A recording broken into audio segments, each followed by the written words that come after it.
ముదోల్ మండల హెడ్ క్వార్టర్లో శ్రీయుత నిర్మల్ జిల్లా ఎస్పీ గారి ఆదేశాల మేరకు మరియు బైన్సా ఏఎస్పీ గారు శ్రీ కిరణ్ ఐపీఎస్ గారి ఆధ్వర్యంలో ఈరోజు ముదోల్ మండల హెడ్ క్వార్టర్ లోపల ఫ్లాగ్ మార్చ్ నిర్వహించడం జరిగింది. దీని యొక్క ముఖ్య ఉద్దేశము శాంతి భద్రతలను పరిరక్షించడము.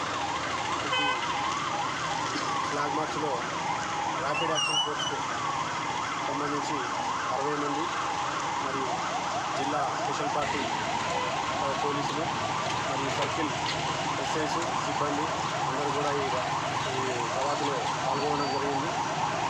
ర్యాపిడ్ యాక్షన్ ఫోర్స్ నుండి ఒక డిఎస్పీ గారు, ఇన్స్పెక్టర్ గారు, ఇద్దరు ఎస్ఐస్ సిబ్బంది మరియు సర్కిల్ నుంచి ఒక ఇన్స్పెక్టర్ మరియు సర్కిల్ ఎస్ఐస్ నలుగురు ఈ కవాతులో పాల్గొన్నారు.